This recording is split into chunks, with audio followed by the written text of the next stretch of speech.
Welcome to another episode of the Intentional Leaders Podcast. I'm your host, Cindy Wetland, and today I'm thrilled to welcome Olivia Stewart. She's a dynamic voice in the world of employee engagement, leadership, and development, and also inclusive workplace strategy. Now, I know DEI and B initiatives are coming under scrutiny in our world, and I think what's important to recognize about this topic is each of those elements of culture matter. And if we blob them all together and just say DEI and B or even DEI, we have a certain perception of what that means. And I think sometimes there's misperceptions of what that means. Olivia does a masterful job of helping us to recognize that diversity, equity, inclusion, and belonging tie directly to employee engagement and motivation.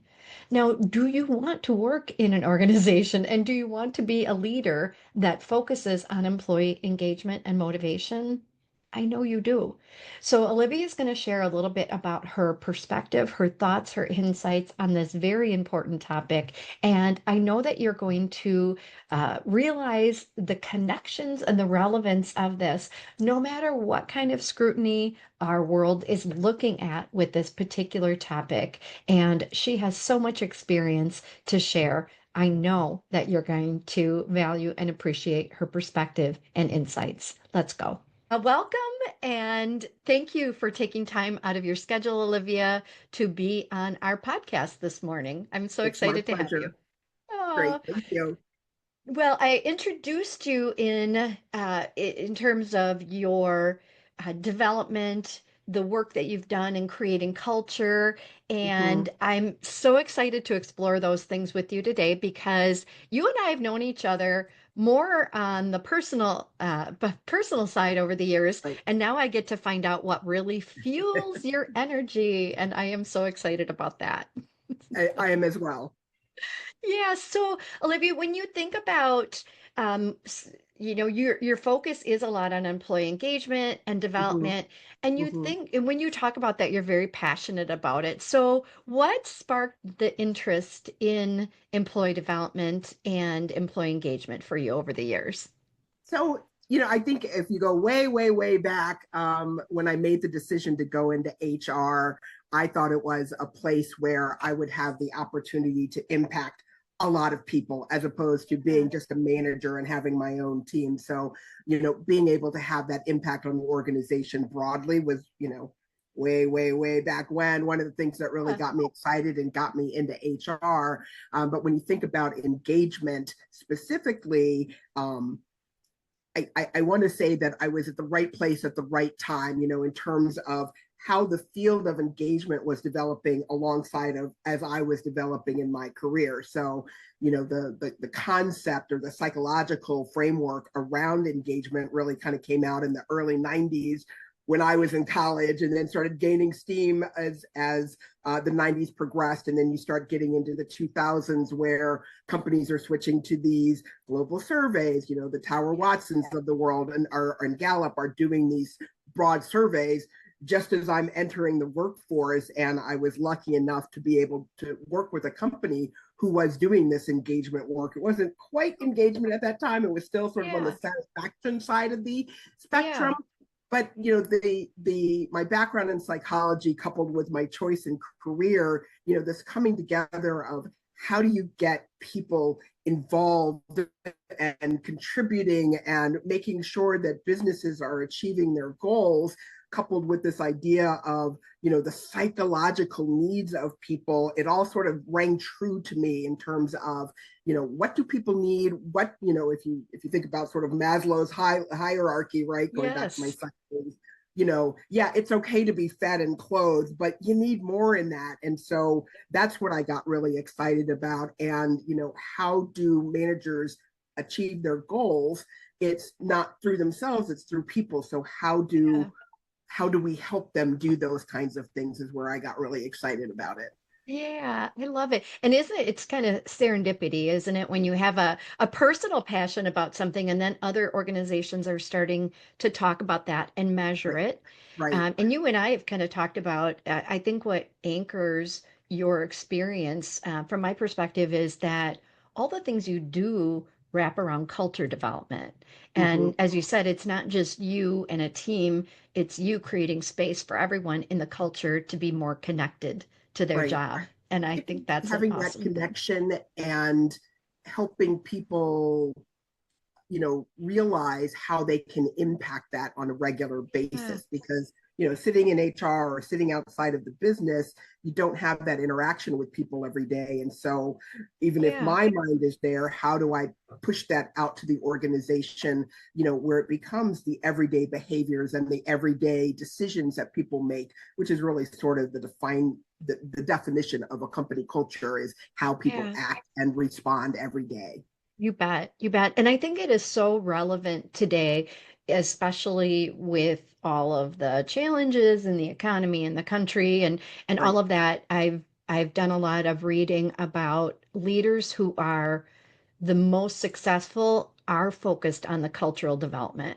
But Right. I think it's a squishy concept. As you Yep. as you said, there's a lot of components to how in the world do I shift the culture, and even describing what it is. How do you Yeah. describe a culture and what it feels Right. like? Right. So I think those are all really cool topics that It you, was early on in my career. I think it was at some seminar, and what they did is they brought in members of an orchestra, and they all had their instruments and they were all playing and they all played a piece and it was fine. And then they brought in the conductor, and then the conductor led that orchestra, and it was so much better.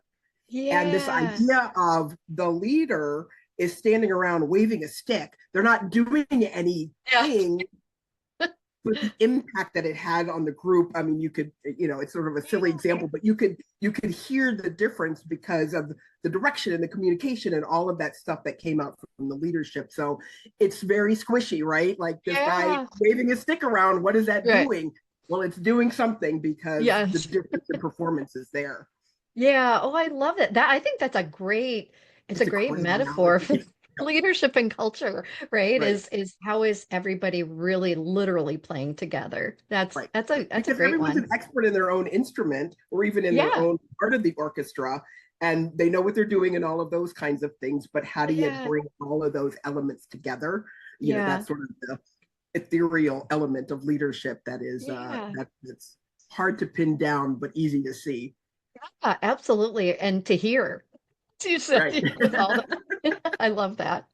Well, one of the things that I really wanted to focus in is your connection with DEI programs. And there's so much scrutiny right now. And Mhm. you and I have been doing some discussion about how this is still such an important, relevant topic and thinking about inclusion, but also without alienating people who there's I think myths and misperceptions Right. about what Right. DEI is. Right. And when you think about or how do you think about companies still being able to focus on those important issues with the scrutiny that's going on right now in the Right. business Right. environment? I mean, I think there are a lot of preconceived notions about what this means and how decisions are made around it. If you go way, way, way back when you talk about affirmative action planning and we've got to hit this Yes. quota and I'm just filling the queue with bodies, that might have been what was way back when, but that's not what it is today, right? This is not Yeah. about hiring people to meet a quota or hiring people to a demographic. It is really about um, how do you attract that best talent to your organization. And that Yeah. best talent is going to look and be and feel different than maybe what you had before. So, how are you Yeah. able to bring that into the organization? And if you've got the best talent, how do you harness it? And how do Yeah. you make sure that that talent kind of comes to fruition, right? And Yeah. the inclusion piece of it is really about creating that environment or elements in the culture where if I've got a different point of view, I feel safe enough to speak up and I feel empowered to say, hey, I disagree with everybody on this phone call and here's Yeah. why.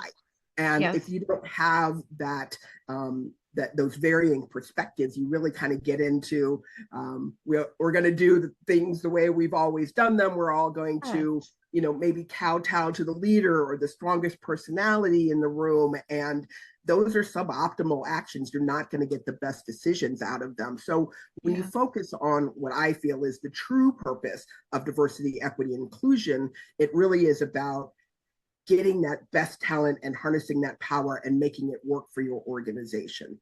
And Yeah. so when you look at the issues or concerns that shareholders might bring up, they think, oh, this is not necessary. We're wasting money on it. Yeah. We're allocating resources to something that has no output. Yeah. Um, I think that is a legitimate concern. And as an organization, to think about inclusion, it includes all, right? So you've Yes, got of to course. listen to those complaints or those issues or those concerns and get to what's really important to this group and how have I not served their needs, or Yeah. how have I served their needs? And then you go back to the data, right? The data, Yeah. the data doesn't lie, right? So when you look at um, performance on engagement surveys or performance in the marketplace or the achievement of strategies and results, how does that align with what you're doing from a diversity, equity, and inclusion standpoint? So you've Yeah. got to address those concerns because these are important people. They are stakeholders in your Yeah. organization. Um, but you also have to have the data to kind of back that up. And just like Yeah. any other business decision, if we're going to invest $5 million in this plant, well, what is that really going to cost us? How long is it going to take to get online? When are we going to be productive? When is it going to be profitable? You've got to answer all of those questions for your stakeholders. You've got to do that with anything you're spending money on as an organization. And so you've got to also take that step back and measure and look at those kinds of things. So I think that it's important to address those concerns and not, I think brush it off as, oh, you're just that this is the flavor of the day and this is what Yeah. people are riled up about it, or you're anti-woke or whatever the case Yeah. may be. You've got to get down to what is the actual issue, what is the actual concern, and are you addressing it or not? I think that that's really important. Um, Yeah. but I think inside the company, instead of looking out inside the company, going back to what you said, it's about culture. What is your culture Yes. and what is it that you want to be as an organization? And if you've got the mission, values, vision statement, Yeah. what does it take to achieve that? What does it take to get to that? And if you want to drive innovation, guess what? You need new perspectives. And if you've got Yeah. new perspectives, how are you going to keep them? And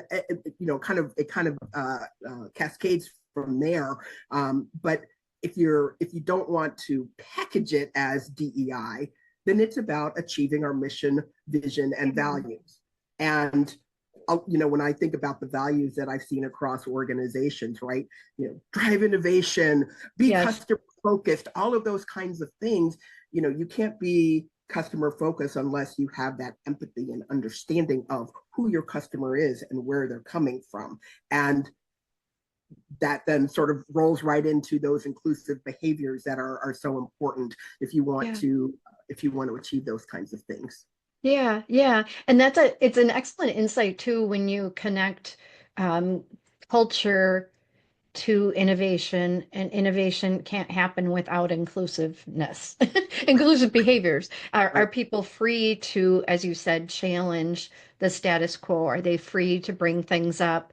Are they free to speak the truth, Yeah. or what they see? And I think those issues are inclusive. And I'm going Mm-hmm. to share in the show notes, you wrote a whole article about this, which I loved, because you really connect inclusive leadership behaviors and saying, again, if you kind of look at mission, vision, values, that's Yeah. one thing. They were bringing those to life, and we all want to participate in bringing those to life. So, what do you think are some of the most impactful inclusive leadership behaviors? How do people do that?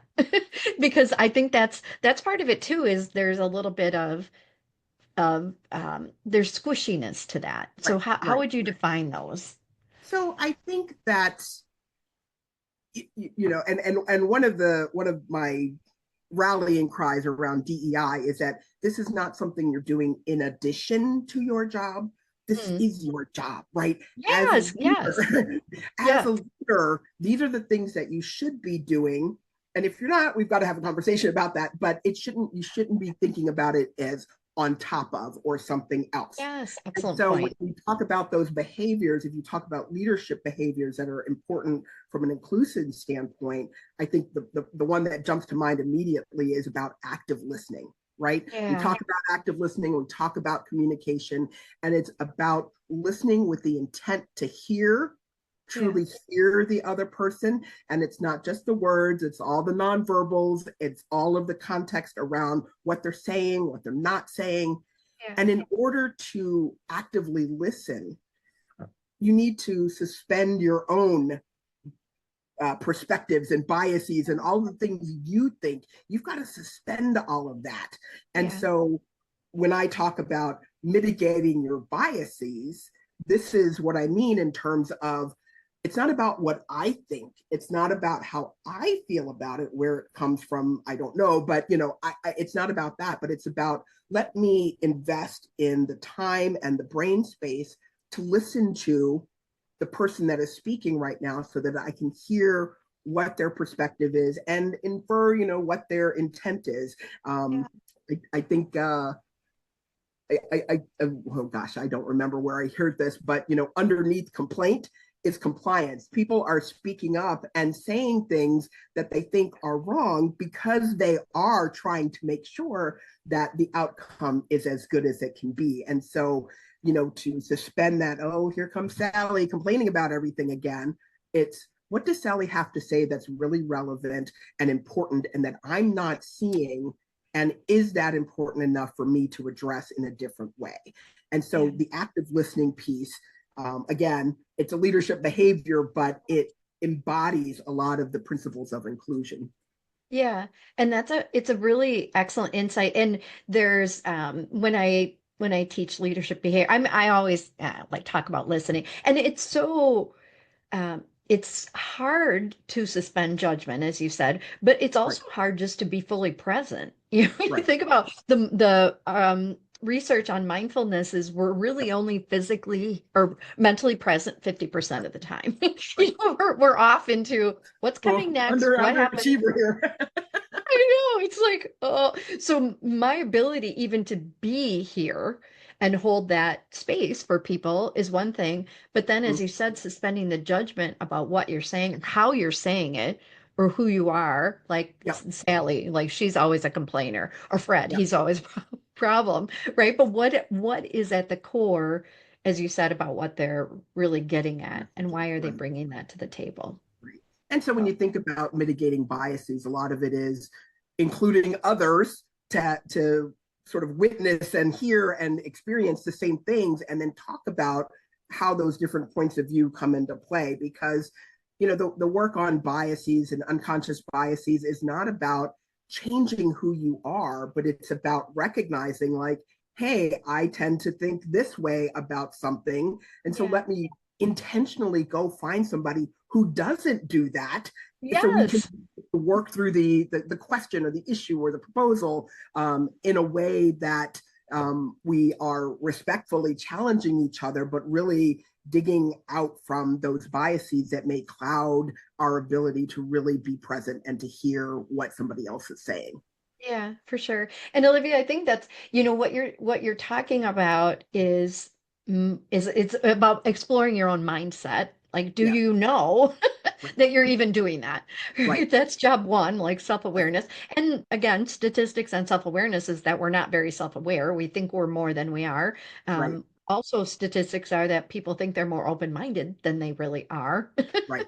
There's all these things working against leaders Mm-hmm. to be inclusive because there's so many things that, as you said, we're trying to focus on results, trying to get work done, Yeah, much less how are we going about that. And that listening piece just couldn't be more important, right, as you right, said. right. So, Absolutely. Yeah. So when you think about inclusivity, you mentioned um, listening, suspending Hmm. judgment, kind of understanding biases. Anything else that jumps out at you that you think leaders can really focus on to set the stage for not just inclusivity, but innovation, commitment, Yeah. goals? Well, I think right after listening is actually clear communication, right? Yeah. And I say this 100 times, right? You got to set the expectations. If you Yes. believe that people are smart and capable and properly motivated, if you tell them where you want them to go, they'll Yeah. figure it out. They'll get there, right? But you got to do that. You got to set those expectations in terms of what's acceptable, what's not acceptable. You've got to set those expectations around what results do I need to see from X, Y, or Z. And Yeah. so, whether it's, in this meeting, we're going to brainstorm, and that means no judgment Yes. and, setting expectations around that. And people to expect the accountability piece of it, I think is so important if you are coming from a place of I believe in the people that are in this work group with me. I know they want to do what's best for the organization. And if I help set them on the path, they'll take Yeah. it from there and they'll do it with more power than I could ever do it with, or they'll do it with more expertise than I ever could. And so Yeah. that clarity around the communication. The hitch Yeah. and the giddy up, though, right, is that people think they clearly communicate Yes. when maybe they say something but they don't necessarily get their intention through. And so the hardest part about that is I will speak in the way that makes sense to me, but Yes. we need leaders who can speak in the way that makes sense to the people that they're speaking to. And Yeah. that's different, and that's Yes. differences, and that's being tuned to how do I include everyone in this journey that I want them to take. Yeah, for sure, for sure. And you cut out a little bit, and I think, and I, but I wanted to go back to something that I think you said is number one, you're kind of talking about the importance of expectations, but I think you said Right. also holding people accountable to those expectations. Correct. Correct? Yeah. Correct. Yeah. So, So when you think about culture and you think about setting expectations and you think about the environment that a leader is trying to create within their organization, saying that this is a brainstorming activity and I don't want any judgment. The yes. minute somebody comes in with a judgment and says, "Well, that's the stupidest thing I've ever I, heard," if you don't curb that in that moment, in that instance, in front of everyone in the room, guess what? It's okay. It's yeah. okay. Even though you said you didn't want me to, I let you do it. And if I don't hold you accountable to those expectations and say, hey, we're going to take time to decipher the pros and cons of all of these ideas. But as I said before, I don't want judgment in here. I want the creativity to flow. And Yeah. so that accountability piece of whether it's a meeting or it's meeting the values of the organization or the cultural, if you don't cuff it, if you don't catch it in the moment and Yeah. correct it, then it's okay. It's okay for me not to do what you said. Yeah. And that's hard, right? People don't like Yeah. conflict. People don't like, No. those kinds of things. It's important to get what it is that you need from the organization. Yeah, for sure. And I think what's so important about what you just said is it is awkward and uncomfortable. So I might say to everybody, we're all gonna brainstorm, it's a judgment-free zone. But then Mm-hmm. I have to actually do that. I have to actually say it in the moment, like, hey. And it's awkward for people, and we don't like awkwardness, right? We don't like in the Yep. moment to have to say those things. But that's the hard part Mm-hmm. about, setting one about setting expectations, but two about how you want people to treat one another in terms of the communication, in terms of the openness. And I think Right. all those things Right. are super important. But it's Um, also about consistency, right? yeah, Right, from meeting to meeting, you have the same expectations you hold people. So maybe you don't catch it in the moment the first time, but you address it right afterwards. And then over time, people will see that you mean it. yeah, absolutely, absolutely. And that takes a lot of courage to be able to do, and stamina Yep. and Right. determination. All those hard things, all those hard words. Classic caffeine won't hurt either. Yeah. Well, and so again, I just want to reinforce some of the things you talked about because you made an important point that we got to talk a little bit about DEI and the perceptions about that and the myths about that. And what you're saying is that it's not something people are doing separate, but the expectations of leaders, it's about how you're leading, not doing something additionally. So you Right. mentioned being a great listener, suspending judgment, being clear on biases, really good with communication, not just the way I communicate, but what do you need from me? And then clear Right. expectations and accountability. Did I miss anything? That's a great list. I think, I think that's pretty thorough. Your words. I loved it. Well, So then clearly it was brilliant. it was obviously it's brilliant. Oh, so when you think about, you and I have talked about what's going on in the world and Mhm. values conflict with organizational pressures or societal pressures. So if you had to give people advice about how to balance that right now, I Mhm. guess what advice would you give to leaders? What advice do you give yourself? Right. To keep Right. that mission alive because as you said, culture and engagement and all of that is around inclusivity. So what advice Right. would you give? So, I mean, I think the first thing that I would say, we talked about self-reflection, right, is to think about really what is my role as a leader in the organization. Yeah. And, we talked about setting that vision, setting the strategies, but it's also about um, inspiring and motivating people to want to dive headfirst into that vision and that strategy, right? Yes. And if people, if resources are needed from a financial standpoint is one thing, but also from a development standpoint, you've got to develop the skills and capabilities of people in the organization to execute against those strategies. Yeah. As a leader, driving that innovation or adapting to change or continuously improving, all of those ideas are sort of critical to how do we move forward as an organization. And at the end of the day, it's about delivering results, right? So Yeah. when you think about leadership in that terms and you say, that's what I'm signing up for, that's what I want to do because that's what leadership is. Yeah. When you come to that sort of reflective moment of saying, yep, that's what I signed up for, then you've got to think about, okay, so what does it mean to Yeah. really give that clarity to enable others and to deliver those results, Yeah. and what are the behavioral changes that I need to demonstrate or embody that are going to bring those things about. And that's sort of where the inclusive behaviors come in. But I think it's also a matter of people recognizing, you know, well, maybe my values don't align with this organization. Yeah. And there's Yeah. a tough conversation to have there, because Yeah. um, people want to be employed, people like to live indoors and eat every day and those kinds of things. And so you might have some reservations around that. But the things that are most important to you, is this a fight worth having in my organization? Can I be a catalyst for the kind of change that I think is important?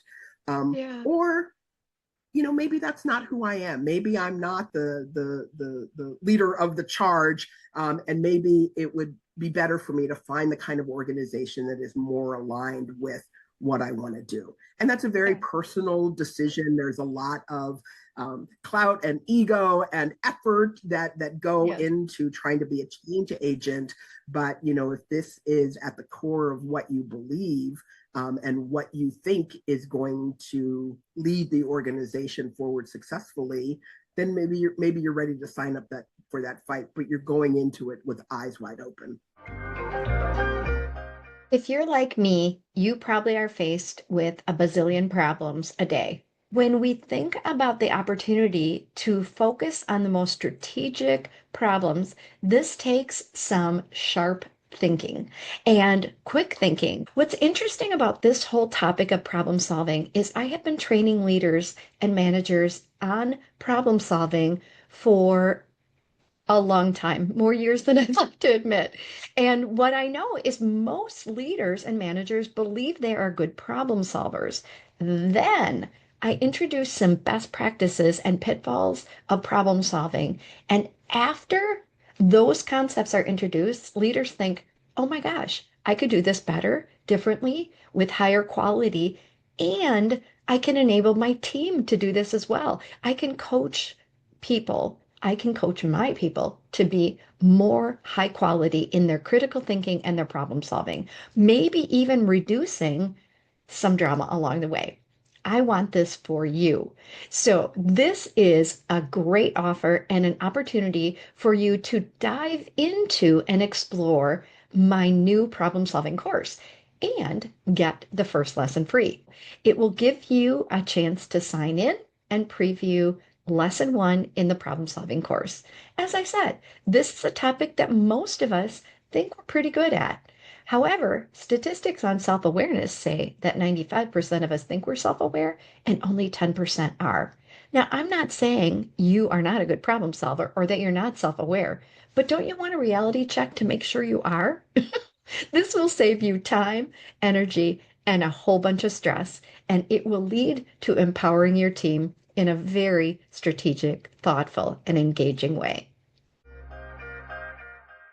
And I think both you and I have gone through some of those pivotal moments in organizations in our careers. Right. I know you have, and I know I have.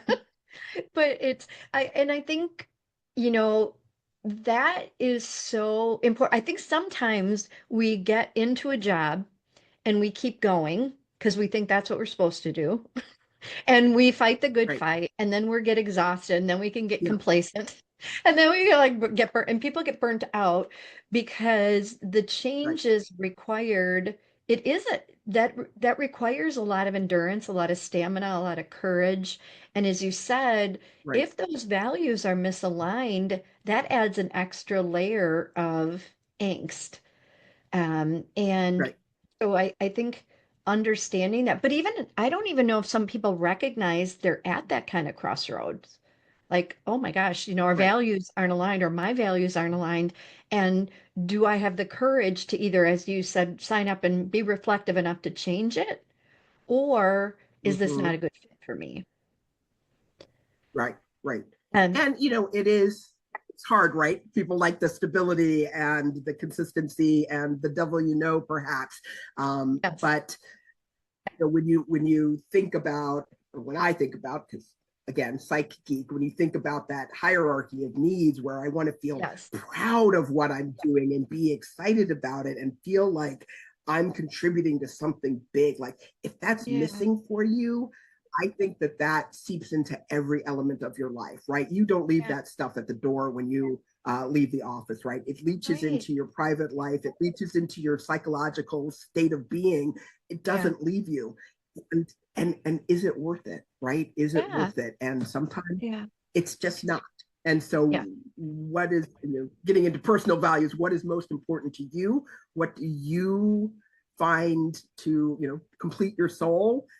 yeah, You've got to go for those kinds of things sometimes, and yeah, have a long-term plan for it. Maybe you can't quit tomorrow, but right.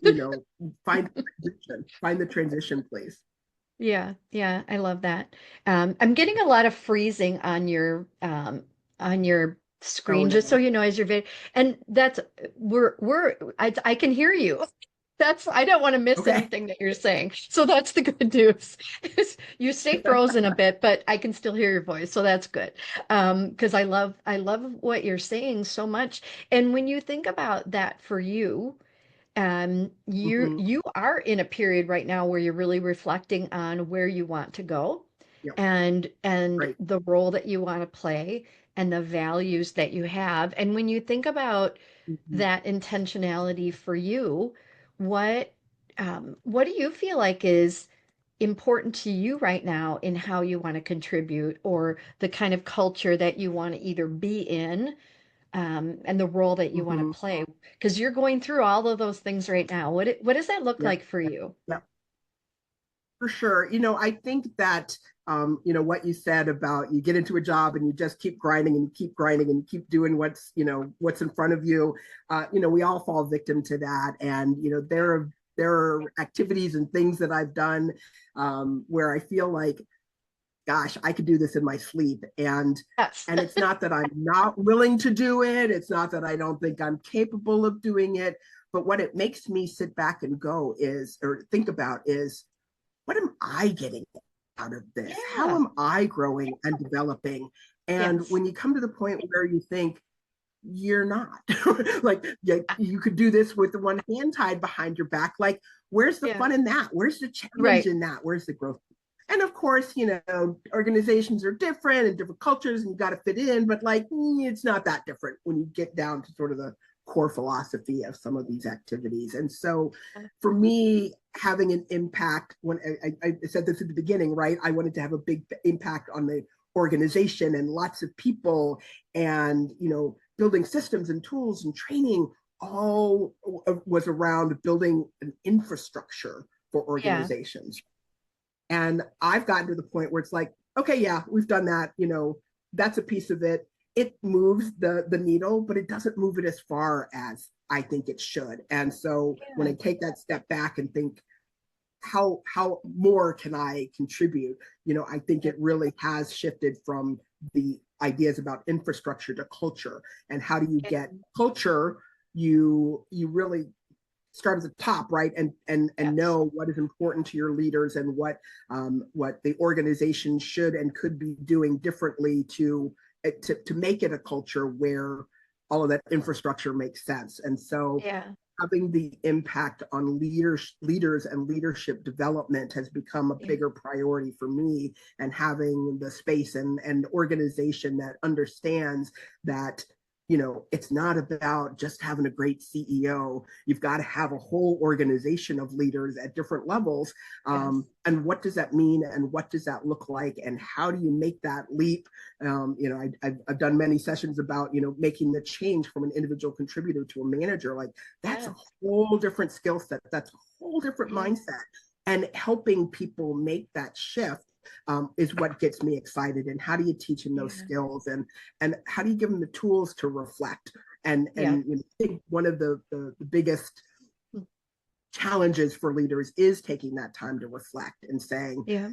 is this working? What do I need to do differently? Those kinds of things. So creating the space in which leaders can develop those capabilities is what I'm trying to shift my focus to right now. Yeah, I love that. Well, and I love because it's, you have that background in psychology and how people tick. And so there's part of it is the culture. You're talking about infrastructure, like what are our systems and processes to get Yep. things done? There's Yep. that. But then Yep. there's what are all the nuances of the people and the psychology and the mindset. And as you said, that doesn't change or shift without the reflection period. And I think Right. sometimes people get so busy, again, we don't take the time to reflect in that way of Mm-hmm. how we're showing up, what we're doing. You mentioned so many of the things around listening and suspending judgment and all those things. Those things don't arrive on our doorstep.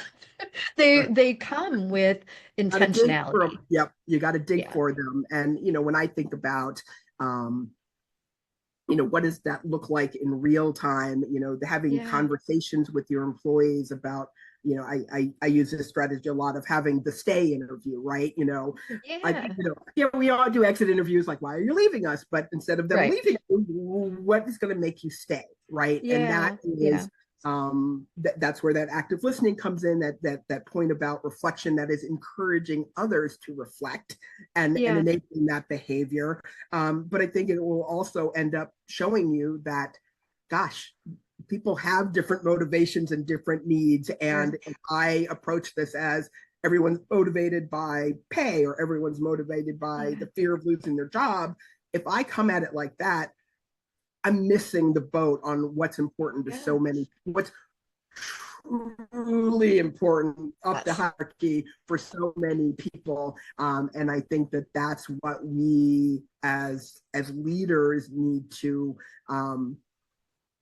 again spend time like and I've said this before, right? Having the performance management system, for example, is great. Having compliance to it is great. But is it really doing what you meant it to do? Like, great, Yeah. 97% of the forms are filled out, but is performance improving Yeah. results? And Yeah. so taking that, Yeah. the infrastructure is important, but then taking that next step up and Yeah. saying, are we getting what we're supposed to be getting? I Yeah. think is how you start refocusing that culture and that approach and those behaviors in a way that is aligned with what the business needs. Yeah. Have I gone Yeah. wonky on you? Okay. Yeah. It's well, and I just had a conversation with a leader of an organization recently, and they, invested a lot in, and they always have in employee training. But he said this year we're Mm-hmm. going to pull back a little bit deliberately because we want to see people doing it, not just continuing to invest in kind of remember this, remember this, remember this. And he said we want to Yeah. actually pay attention very rigorously to behaviors in action, knowledge applied. Are people doing the Mm-hmm. things, we've given them skills and tools? Are they doing it? But that Right. even, who's paying attention to that? And I think it's cool that, again, part of your background is, hey, I could pay attention to it because you know what it looks like, and some people don't. And I think that's a really Right. sweet spot for you is like, the behaviors, the cultural dimensions that are going to contribute or detract from the success in that Mm-hmm. way. And I think that's a Right. special gift Right. that you have, special skill set for sure. I think that of course, I'm in the training field, and of course, I think it's important in all of those things. But I always think back to, this principle of 70-20-10 of development, right? And only Yes. 10% of your activities should be training, should be formal Yeah. learning, right? You Yeah. need to go do it because Yeah. if you're doing it, then you're practicing the skill and you're getting good at it, and people can see you doing it, and there are Right. observable behaviors that when you teach what to look for, then they know how to. I'm going on a tangent, but I was Yeah. at an organization. We built sort of a cultural model, and I had a manager, and it's still a moment of pride where he said, "You have articulated what is our gut feel, and Yeah. giving people the words and that power and that vocabulary is so important to the ability to observe and say, yeah, that behavior is aligned or not aligned to what we said we wanted." Yeah. And so putting the emphasis on how do we see it in action is so Yeah. much more important than the training. But you're not going to Yeah. get there without the training. Yeah. Of course not. We've dedicated our lives to that, to It that mission. really is We're going to important. make that 10% as good as we can, or the 10. Oh, Olivia. So, when you think about, and again, we've talked a little bit about your career, but when you think about, Mm-hmm. obviously you and I are very aligned with intention and obviously naming my company that because I think purpose and Mm-hmm. intention is important, and you've mentioned that. So, if you had to boil down some of your intentional choices in your career to get you where you Mm-hmm. are today in terms of your skill set, your what fills your bucket, and what are some of the things that have Yeah, jumped out to you that have been the most meaningful choices for you? right. Um, I think going back to early in my career, I started off in organization development, right? Building those Yeah. structures. This is our competency model, blah, blah, blah, blah, all of those kinds of things. And Yes. at some point, I realized that HR is my client group, the business partner is my client group, but I've never done what they do. And so I Yeah. made the intentional choice to switch out of being a specialist within HR to being a generalist within HR. And whew, eyes wide, like it's illuminating to know what it is to sit across the desk from a manager and and walk them through a process, and where is their pushback and why do they think this is stupid, where my specialist hat was, of course this is the answer to everything, everyone should just see that. They don't. As opposed to sitting across the desk and the manager's like, well, this is just a waste of time and I should be like, how do you address those issues and concerns and hear what sort of the ultimate customer is saying and incorporate that back into the specialty field? So having that empathy, I think that, again, this is a little story, but I worked as a business partner somewhere where I was working with the company that was acquired. And everything was changing for them. Everyone was upset about the changes. And I had this group of employees that would come to me like weekly and say, well, what's going on with our vacation policy? Right. And for me, I'm like, why do you care? Like, I could not, from my perspective, figure out why this was so important to them. But what I realized is that it's important to them. And if I don't address this and I don't come up with an answer, guess what? They're spending 5% of their week either talking to me or talking about it, talking to each other and about something that has no impact on productivity. And so addressing that concern, while I personally thought, like, you're only worrying about this if you leave the organization, but for them, getting that out of their mind and giving their brain that much space back to dedicate to the work that they were supposed to be doing, that's something that I carry with me all the time, because if your brain is elsewhere, you can't be fulfilling the mission of your. And I feel the same way about inclusion, where if I spend my brain space hiding who I really am, if I were gay in an organization and I was spending 10% of my brain power hiding that, or if with person of color, how do I speak and what terminologies do I use? If I'm using my brain space that way, I'm not giving it to the cause. And so alleviating that brain space so that people can focus on the work and the business is so important. And so that's why I see it, kind of connecting sort of full circle from whether it's somebody complaining about their vacation or somebody feeling like I can't speak up in this meeting because I'm the only female engineer. It's the same issue, the same concern, because as the company is investing in that person, they're not getting their full payback.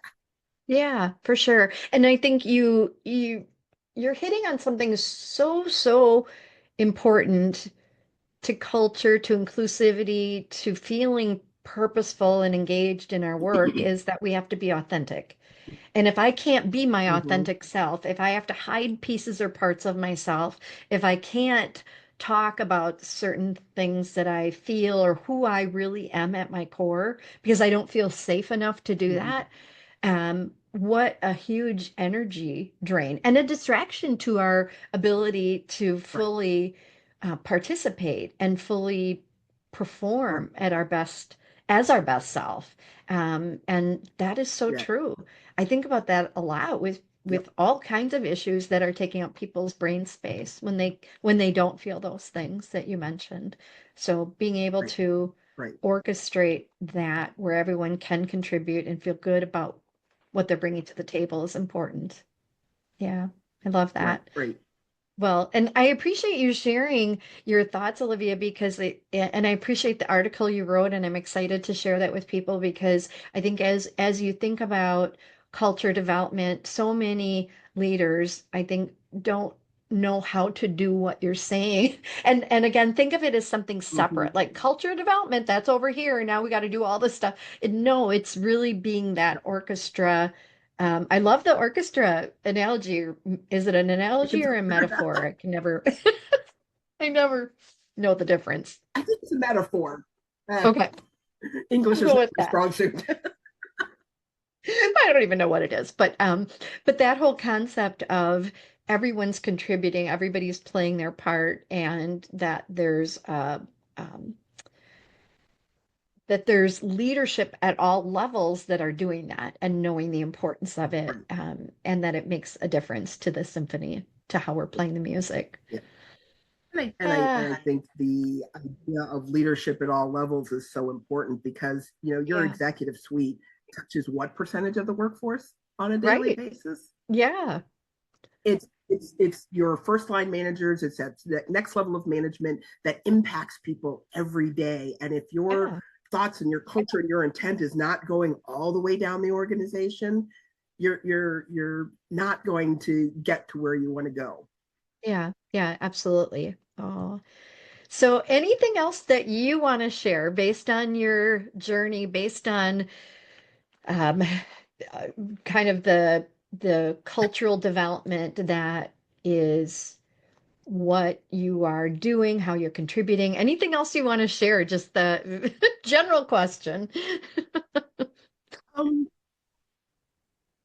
gosh, I that's so big, and I'm not I really know. sure what I think about that, but I think that one of the points of pride for me is being able to take that culture and break it down into Yeah. behavior so that people again have words to go with that gut feeling and know what it is and what feels good and why does that feel good, helping Yeah. them put that vocabulary and those behaviors in a context that they can go, okay, yeah, that's what I thought it meant, but now that's what it means. I Yeah. think that is so important for professionals, whether they're in HR or just a leadership in general, is these are the behaviors that I want to see. When I see them, I praise you. When I don't see them, I give you the opportunity to give you some coaching and feedback to let you correct it. And further disciplinary action up to yeah. Yes. But really to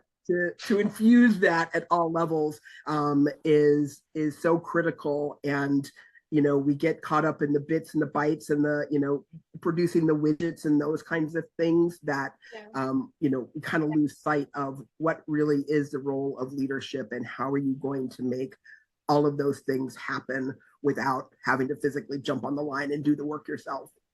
Right, right, absolutely. See, I asked you a very big, broad question. You answered it very eloquently. A poorly worded question.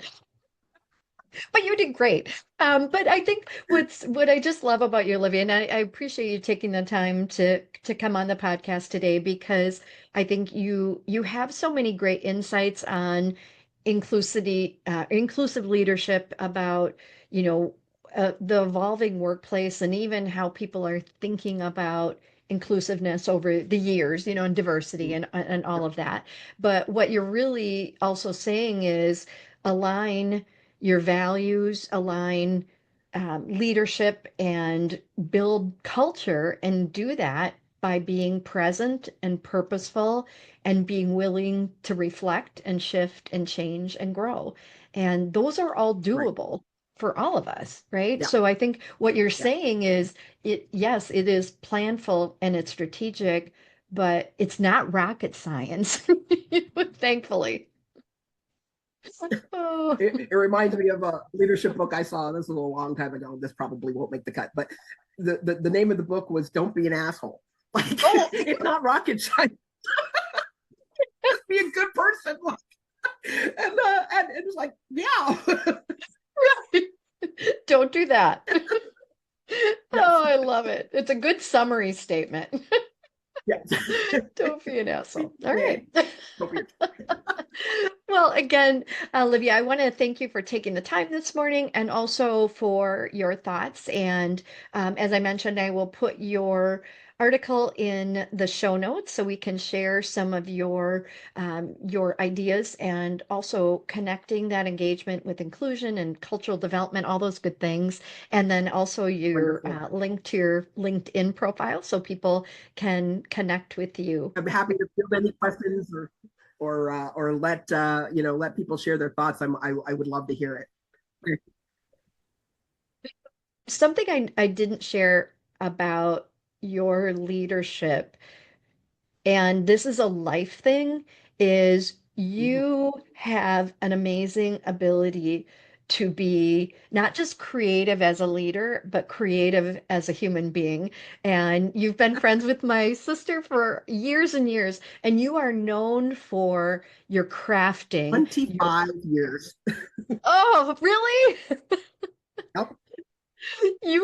But you are known for all your creativity as a human being, because I think those are things that you absolutely bring into your career as well. But Right. that creativity, the innovation, you represent that just in your life so much, and honor all the things that you bring to the table in your Great, real great. world too. No, it is it's an important part of who I am, and I do see the parallels between sort of that creativity at home and how do I take nothing and make it into something, and Yes. translating that into the workplace to say, okay, this is a mess, but we can make it better, and having the tools and the thoughts to do that. It's fun for me. It really is Yeah. fun for me. Yeah. And that energy and that fun and that joy definitely shines through. So I admire that Thank you. more than you know. Thank you so much for your time today, Olivia. I really appreciate it. I really enjoyed the conversation. Thank you, Cindy. Yeah, you bet. Thank you so much for joining us for this powerful conversation with Olivia Stewart. I think her insights on inclusive leadership are important to remember in today's world as we scrutinize all kinds of initiatives that organizations are either leading towards or leading away from. And when we recognize that diversity, equity, inclusion, and belonging all lead us to employee engagement, I think it is worth a pause to consider the implications and the ramifications of the choices we're making strategically, but also individually. So, as you think about this very important topic this week, think about the intentional choices you are making to lead with courage and inclusivity. And if you enjoyed this podcast episode or any of our episodes, please be sure to share it with a colleague. And also, don't forget to subscribe, rate, and review this podcast. That helps us to support and provide meaningful conversations like this to leaders everywhere. Until next time, keep leading with intention.